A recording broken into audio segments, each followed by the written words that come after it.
Welcome to चर्चा with Rajiv, यानी बड़ी बड़ी बातों के बीच छोटी बातों पे चर्चा। जी हाँ, ये बातें छोटी है जरूर, लेकिन मैं चर्चा करने के लिए इन छोटी बातों पे हूँ मजबूर, क्योंकि ये छोटी बातें बहुत जरूरी है एक आत्मनिर्भर और मजबूत भारत के लिए। आज हम जिस विषय पे चर्चा कर रहे हैं वह आप सब उस विषय के बारे में वाकिफ हैं, उसके बारे में आप लोग चर्चा भी कर रहे हैं, लेकिन मैं आज इस विषय पे चर्चा एक डिफरेंट पर्सपेक्टिव पे करूंगा। मैं कोरोना के बारे में हम चर्चा कर रहे हैं। कोरोना डिजीज आपको पता है कि पूरे विश्व में जिस प्रकार से फैला हुआ है और उसमें भी कोई कमी नहीं आ रही है। एक खुशखबरी यह है कि रसिया ने यह अनाउंस किया है कि उन्होंने इस डिजीज के लिए एक वैक्सीन उनको रेडी कर लिया है और वो वैक्सीन बहुत जल्द ही मार्केट में अवेलेबल हो जाएगा। हालांकि उस पर बहुत तरह के रिएक्शंस भी आ रहे हैं, कुछ पॉजिटिव रिएक्शंस हैं तो कुछ निगेटिव रिएक्शंस हैं। खासकर एक्सपर्ट्स जो यूनाइटेड स्टेट्स में हैं और डिफरेंट यूरोपियन कंट्रीज में हैं, they have some doubts about the feasibility of the vaccine. खैर वो बात की बात है। अभी तो हम ये उम्मीद करते हैं कि जो रसिया ने दावा किया है वो दावा सही है और हमारे बीच एक वैक्सीन आएगा जिसके सहारे हम कोरोना के खिलाफ लड़ाई लड़ेंगे। फिलहाल अभी हम यह जानने की कोशिश करते हैं कि कोरोना की स्थिति अपने देश में है क्या। कुछ ही दिन पहले, मतलब अब मैं कह सकता हूं कि कुछ घंटे पहले, all India institute of medical sciences new Delhi के डायरेक्टर डॉक्टर रणदीप गुलेरिया ने एक न्यूज एजेंसी को इंटरव्यू दिया, INS को। उसमें उन्होंने बताया कि कोरोना अभी अपने यहाँ ना तो पीक हिट किया है ना ये प्लेटो हुआ है, यानी कि अभी इसका जो चरम सीमा है वो अभी आना बाकी है और उसके बाद फिर फ्लैट होगा, उसके बाद की प्रतिक्रिया है। अब इस बीच में हमें देखना पड़ेगा कि वो स्थिति कब आती है और वह स्थिति आने तक केसेस में किस प्रकार की बढ़ोतरी होती है। अभी आज की तारीख में अगर हम पॉजिटिविटी रेट की बात करते हैं तो ये फ्लक्चुएट कर रहा है 6 से 8, कभी 9 पॉजिटिविटी रेट हो जाता है, कभी 6 to 9% के बीच में रहता है, जो मुझे लगता है कि आज की तारीख में ये एक अच्छी परिस्थिति है। यानी कि 100 केसेस अगर हमारे साथ 100 टेस्ट हम करते हैं तो उसमें 6 से 9 लोग बीच पॉजिटिव पाए जा रहे हैं। मुझे लगता है कि ये एक बेहतर स्थिति में हम हैं और अगर इसको हम दिन प्रतिदिन कम कर लें तो स्थिति और हमारी बेहतर हो जाएगी। लेकिन प्रॉब्लम यहाँ यह है कि क्या इस परिस्थिति में ये जो पॉजिटिविटी रेट है इसमें आज की तारीख में ये 6% हो या 7% हो या 8% हो, ये हमें it seems to be on lower side.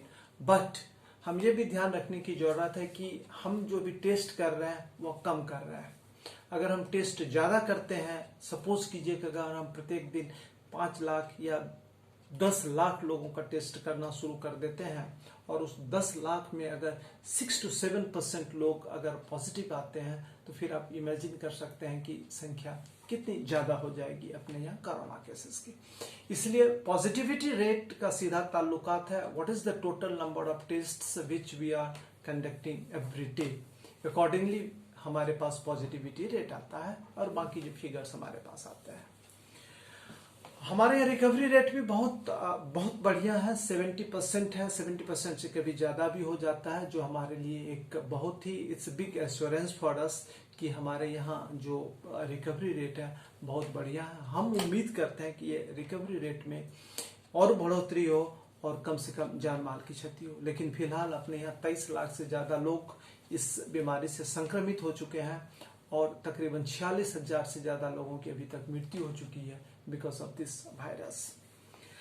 अब है क्या, एक जो बीच बीच में एक बात आती है, वह बात आती है हर्ड इम्यूनिटी को लेकर के। हर्ड इम्यूनिटी का मतलब यह होता है, जो सामान्य तरीके से हम समझते हैं, जिस पर कि बार बार हमें एक्सपर्ट्स को सुनने को मिलता है, उसका मतलब यह होता है कि 70 to 80% लोग जो आपके हैं, अगर वो इससे इन्फेक्ट हो जाते हैं इस वायरस से, तो आप हर्ड इम्यूनिटी के लेवल में पहुंच जाते हैं।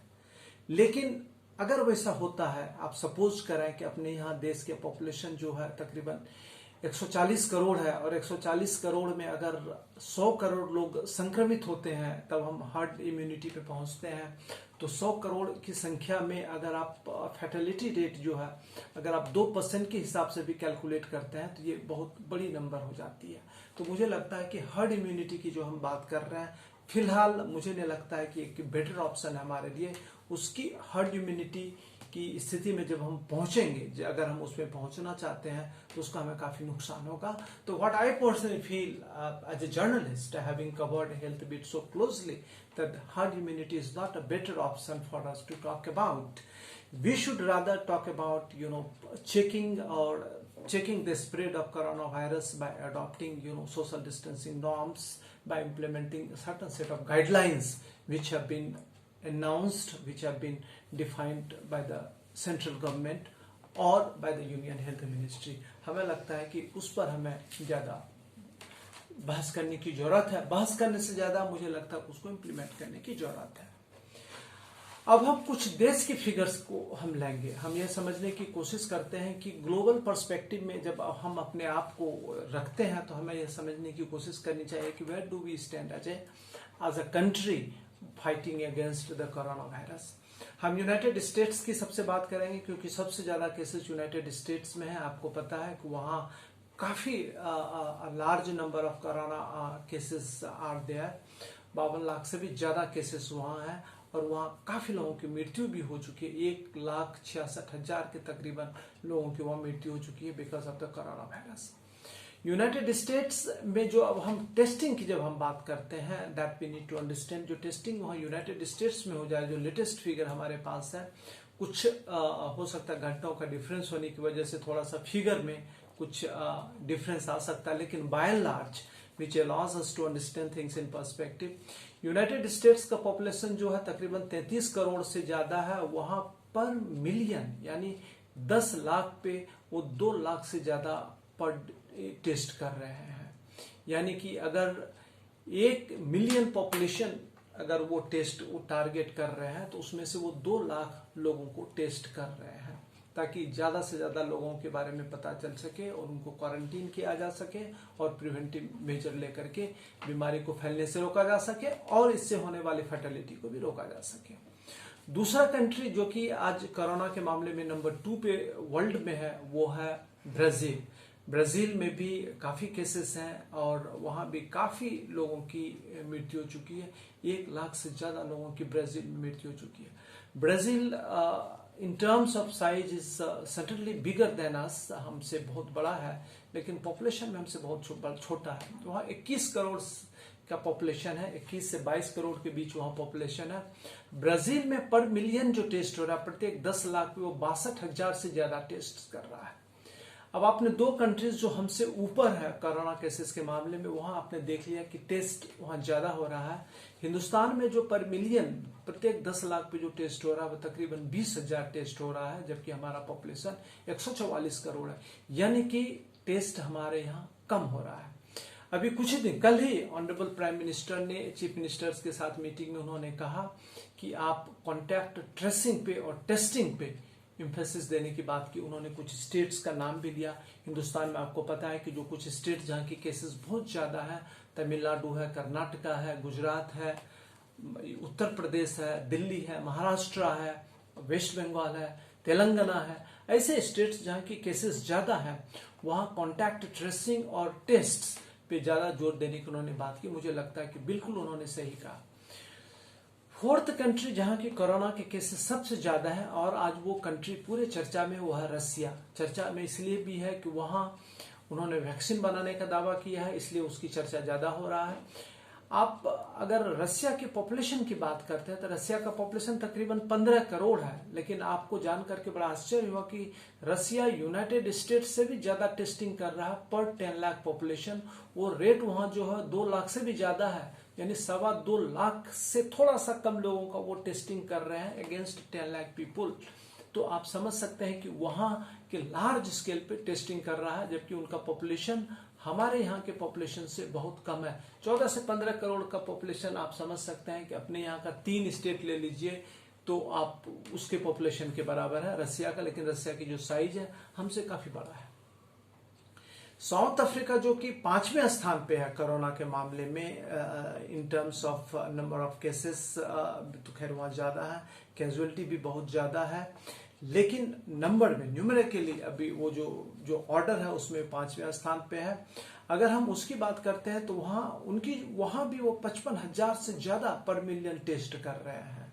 साउथ अफ्रीका में भी, और एक मैक्सिको के बारे में आप सब लोग जानते हैं। मैक्सिको में 8,400 यानी तकरीबन वो भी करीब 9,000 टेस्ट कर रहे हैं। पेरू एक छोटा सा कंट्री है, आपको मैं बता दूं, इस स्मॉल कंट्री, वहां अभी 21,000 से ज्यादा लोगों की मृत्यु हो चुकी है। पॉपुलेशन बहुत कम है, 3 करोड़ से थोड़ा ज्यादा पॉपुलेशन है, लेकिन वो तकरीबन 79,000 पर मिलियन टेस्ट कर रहे हैं। अब यह है क्या कि बॉटम लाइन क्या है। अब आप ये सोच रहे होंगे कि इस चर्चा का what is the take away from चर्चा with Rajiv.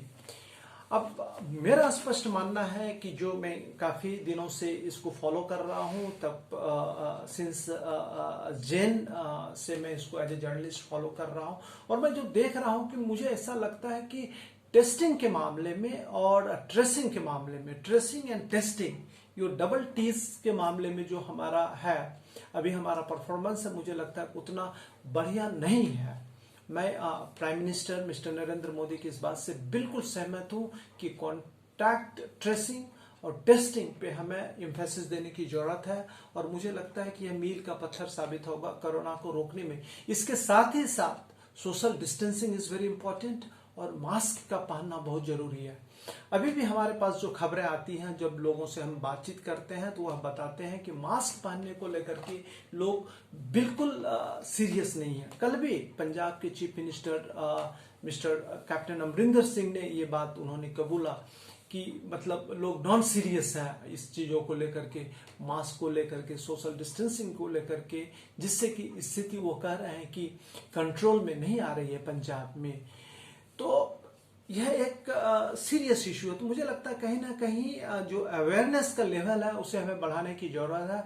We need to make people realize that our war, our fight against corona will be, we would be able to take our fight against corona to its logical conclusion only when we have the absolute total support from the people also. उसके बिना हम इसके ऊपर एक सुनिश्चित और decisive victory हासिल नहीं कर सकते हैं। चर्चा विद राजीव में आज सिर्फ इतना ही। फिर हम किसी एक महत्वपूर्ण लेकिन छोटी बात पे आपके साथ चर्चा करेंगे। तब तक के लिए धन्यवाद।